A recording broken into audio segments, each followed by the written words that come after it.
Welcome to our channel Udayan Edu Plus, and today's video is specially made for the students who are appearing or doing post-graduation or MA in English from NSOU or Netaji Subhash Open University. In today's video, I am discussing the poem London by William Blake, which you can find in Module 3, Paper 1 in your first year syllabus. And today's video, I am discussing the poem both in English and Bengali verse and also providing you some word meaning with Bengali meaning and some important notes on it. So let's start. Wait. A very important thing to say that please watch the whole video, and if you like our video then don't forget to subscribe our channel and must do a like and do lots of comments, and please share this video to your friends and families. Thanks a lot. London by William Blake, Module 3. Para 1. I wander through each chartered street. আমি অবাক বিস্ময়ে প্রতিটি সনদ বা সরকার অধিকৃত রাস্তায় ঘুরে বেড়াই। Near where the chartered Thames does flow. সেখানে সরকার অধিকৃত টেমস নদী প্রবাহিত হয় তার কাছে। And mark in every face I met. এবং আমার দেখা প্রতিটি মুখকে চিহ্নিত করছি বা করলাম। Marks of weakness, marks of woe. মুখগুলিতে দুর্বলতার চিহ্ন, দুঃখের চিহ্ন।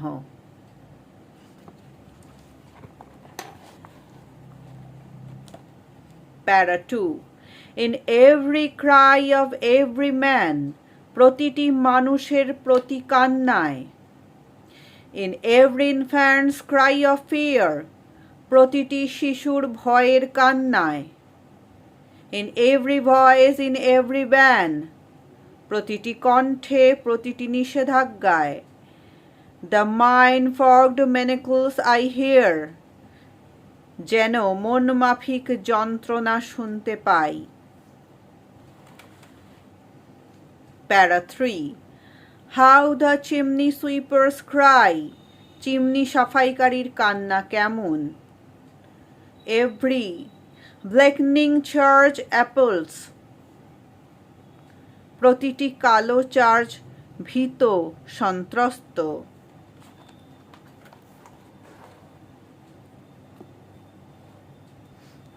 And the helpless soldier shake. আর হতভাগ্য সৈনিকের দীর্ঘশ্বাস। Runs in Bloodtown Palace walls. প্রাসাদের দেওয়াল রক্তে ভেসে যাচ্ছে। Para 4. But most through midnight streets I hear. কিন্তু মধ্যরাতের বেশিরভাগ রাস্তাতেই আমি শুনতে পাই। How the youthful harlots curse. কিভাবে যুবতী হ্যারলটের অভিশাপ। Burst the newborn infant's tear. নবজাতকের চোখের জলে ফুটিয়ে তোলে। And bleeds with plagues the marriage hearse.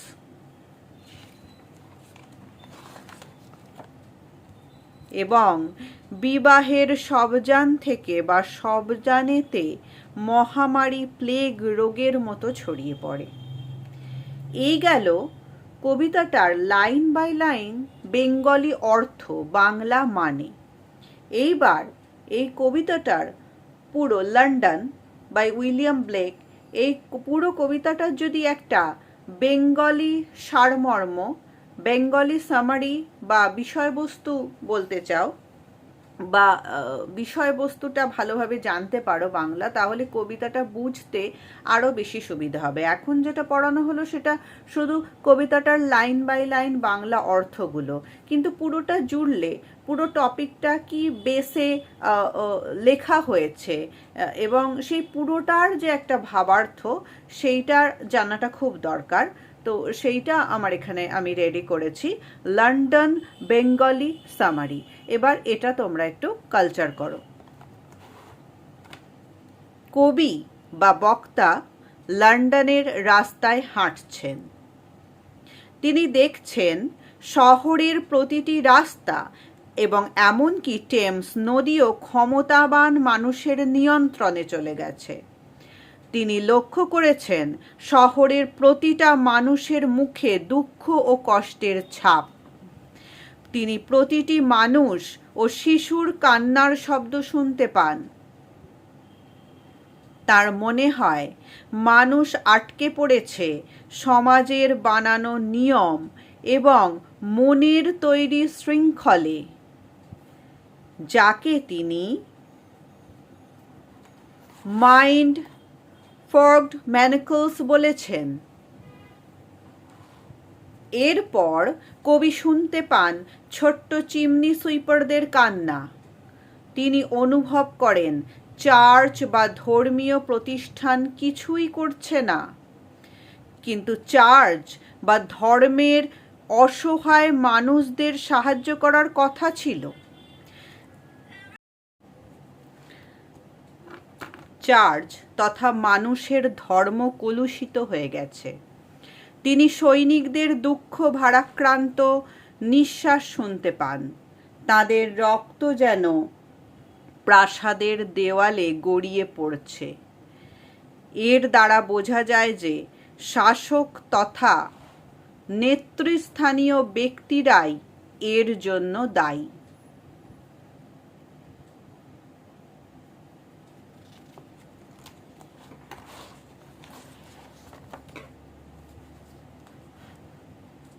এরপর রাতের বেলা কবি তরুণী পতিতাদের শব্দ শুনতে পান। ওই তরুণীরা তাদের অবাঞ্ছিত সন্তানদের অভিশাপ দেয় বা ফেলে দেয়। পতিতাবৃত্তি বিবাহ অর্থাৎ স্বামী স্ত্রীর সম্পর্ককে নষ্ট করে এবং রোগ ছড়ায়। স্বামীরা স্ত্রীদের ঠকায়, ফলে বিবাহ সম্পর্কটি একটি লাশবাহী গাড়িতে হের্স পরিণত হয়। কবি মনে করেন লন্ডন শহরটা দুঃখ, কষ্ট ও অন্যায় ভরা। এই শহরে মানুষ এক নিষ্ঠুর ব্যবস্থার অধীনে এবং তা অত্যন্ত কষ্টদায়ক। এই গেল এর পুরোপুরি বাংলা একটা বিষয়বস্তু সামারি, অর্থ বা সারমর্ম। এইবারে এখানে কিছু ইম্পর্টেন্ট সিম্বলস ইউজ করা হয়েছে কবিতাটার মধ্যে, সেগুলো একটু ডিসকাস করি। Number 1, Thames river. এটা কি সিম্বলাইজ করছে? Symbolizes the controlled and restricted nature of London.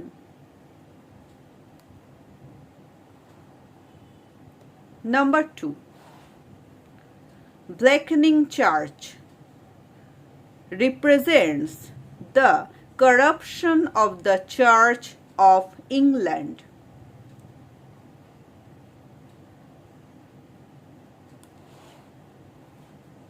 Number 3, chimney sweepers symbolizes the flight of child laborers and lost innocence.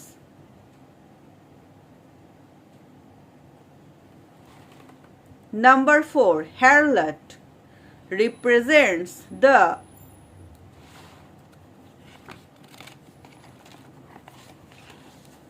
suffering and degradation of young women in poverty.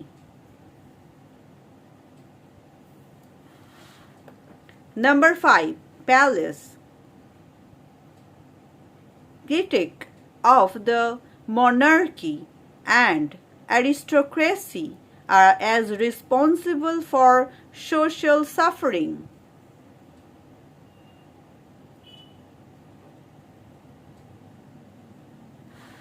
Number 6.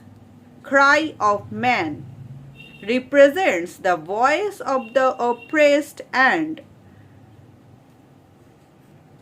marginalized. Cry of Man represents the voice of the oppressed and marginalized.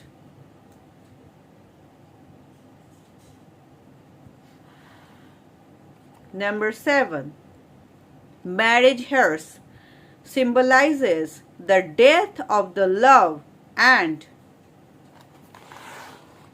happiness in a corrupt society.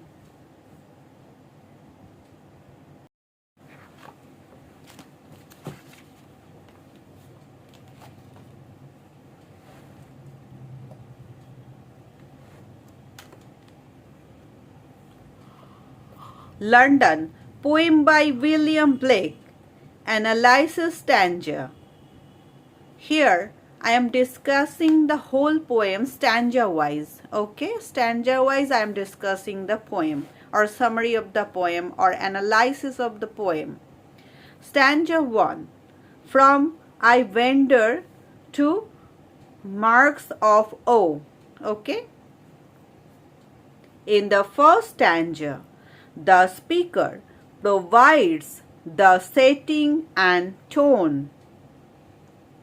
The setting can, of course, be derived from the title, but the first stanza also reveals that the speaker is walking down a street. He says that he wanders down each Charter Street. The term wander gives some insight into the speaker as well.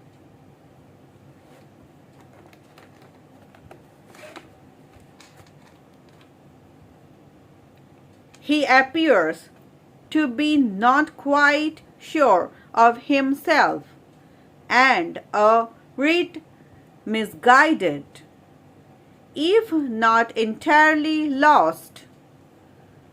The use of the term chartered also suggests that the streets he walks are controlled and rigid.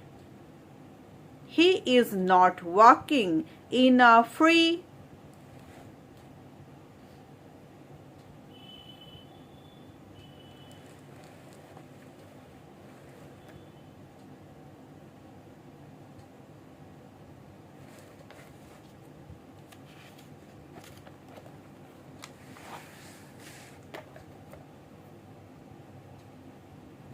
open field, but a confined, rigid, mapped out area.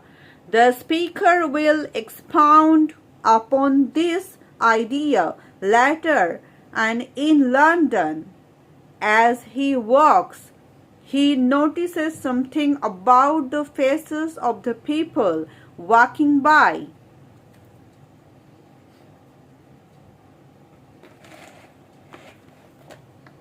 They are seen to be the marks of weariness in them all. He describes their faces as having weakness and awe. This sets up the tone as melancholy. The gloom and the sadness seem to sweep from the speaker's voice as he describes the passers-by.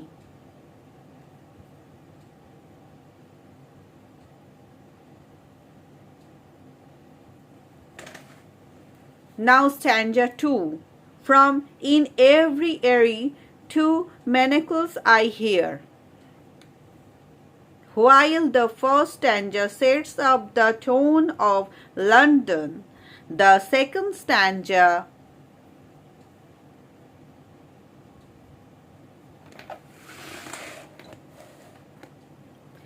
gives some insight into the speaker's melancholy feelings toward the people he watches pass him by.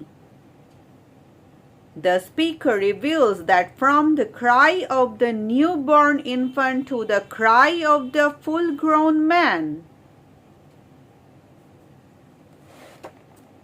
he hears the mind-fogged manacles. This gives insight into his despairing view of mankind.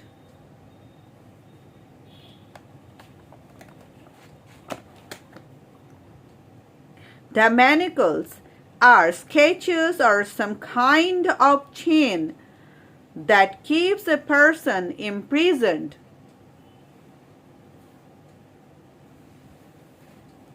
The fact that these chains are metaphorical chains created by the people's ideas.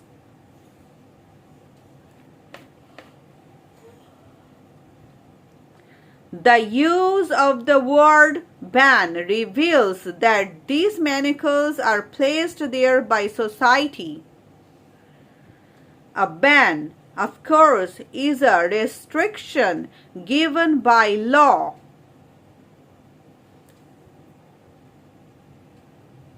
The speakers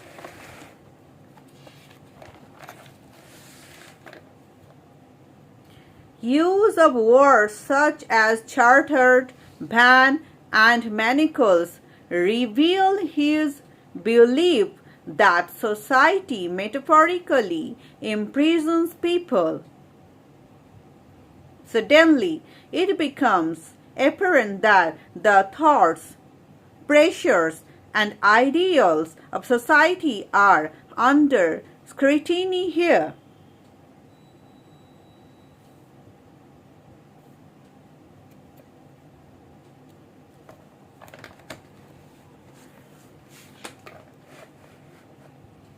Now the stanza 3, from How the Chimney to Palace Walls.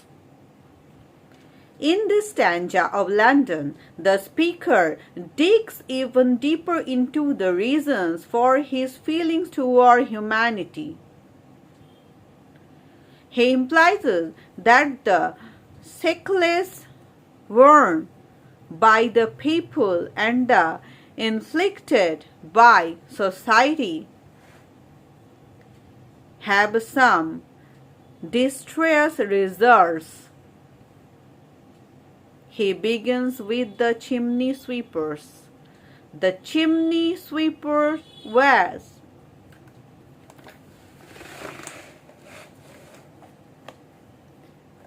one of the poorest in society. His life expectancy was threatened because of his line of work. He was coincidentally dirty and sick. Those of the lowest class were forced into this kind of work to provide for their families.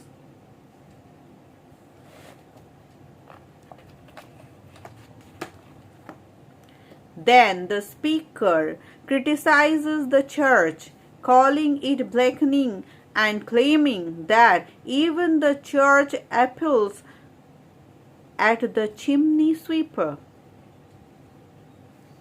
Often, the chimney sweepers were just children. They were small enough to fit down the chimneys.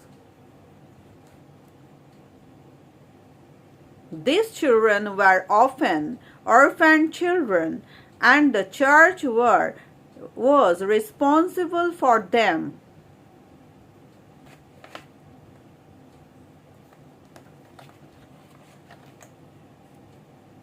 This explains why the poet ties the chimney sweepers with the blackening church.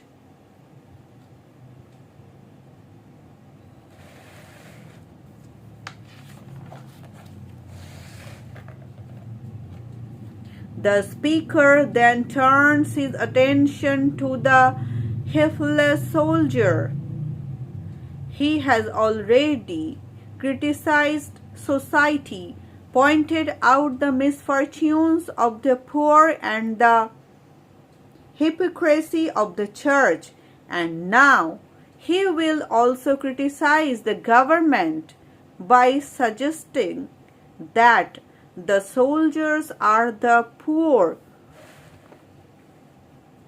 victims of a corrupt government. He reveals his feelings toward by describing the blood that runs down the palace walls. The palace, of course, is of here where royalty would have is where royalty would have lived.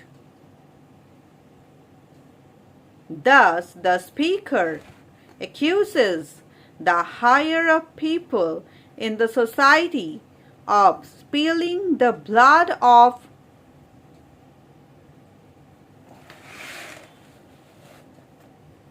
the soldiers to keep their comfort of living in a palace. Now the stanza 4, from but most through to marriage hearse. In the final stanza, the speaker reveals how the corruptness of society attacks innocence. He says that he hears the youthful harlot's curse. The idea of a youthful harlot suggests the level of poverty and corruption that a girl who was yet a youth would be involved in prostitution.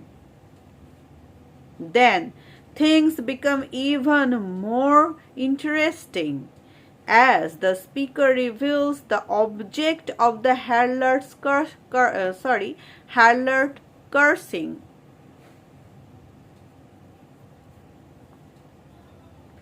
She curses at the tears of a newborn baby. This is the ultimate attack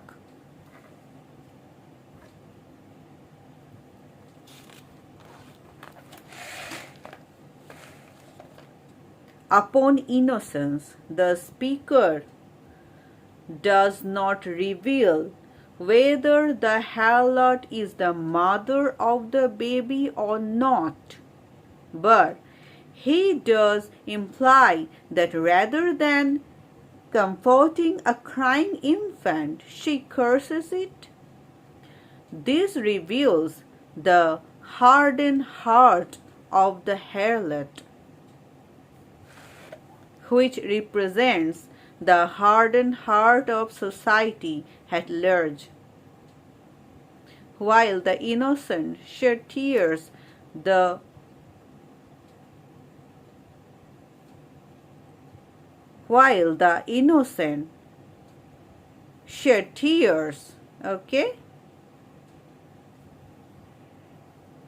the perverted attack them.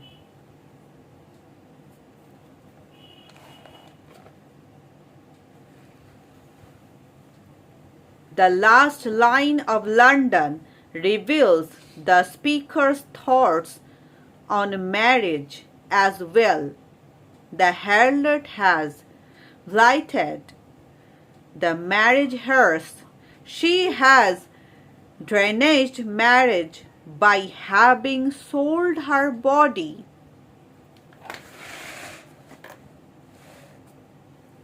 Before ever entering into the marriage union. Although the speaker believes that the harlot has somehow damaged marriage, he also reveals his beliefs about marriage in the first palace. The fact that a marriage hearse, he calls it, reveals that he views marriage as death. Overall, the poem has criticized society, the church, prostitution, and even marriage. The innocent baby shedding tears represents those who are innocent in the world. They are few and they are swept at. They are also infants and are not left to be innocent for long.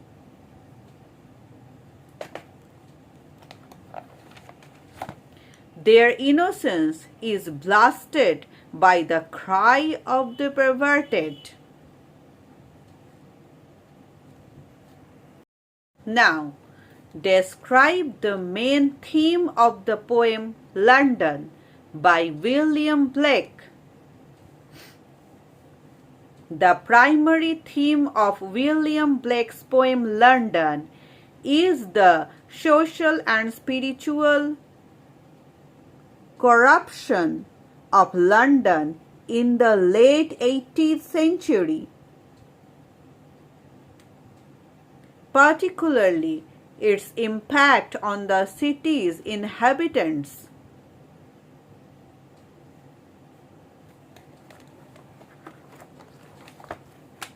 Blake critiques the institutions of the time like the church and the monarchy for contributing to the suffering and oppression of the lower classes.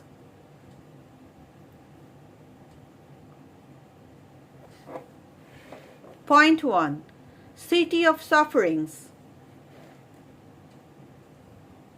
This poem shows how life in the big city of London is full of pain and sadness.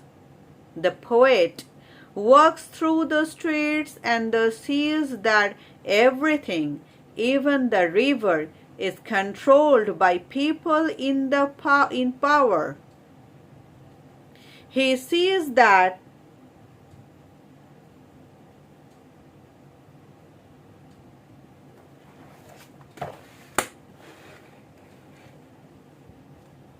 people are not free or happy. They suffer because of rules and ideas made by society. Children work in danger. Soldiers die for the rich, and women become prostitutes to survive. The city is full of darkness. The poet says that this city life is not natural. This London takes away people's joy and freedom.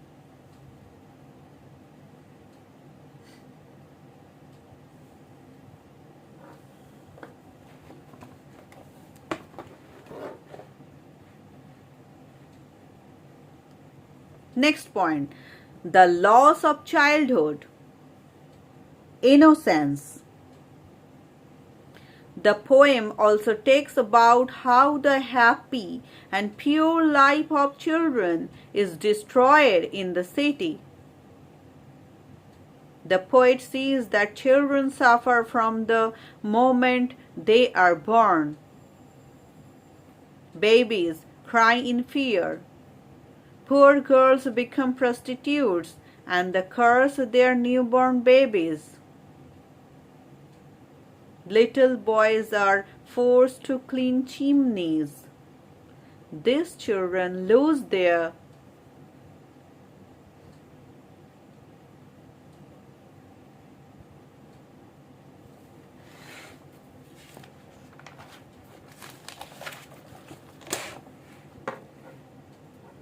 childhood because they have to work and struggle to survive. Blake believed that children are born innocent and full of joy. But this cruel world takes that joy away. The city turns their childhood into pain, fear, and hard work.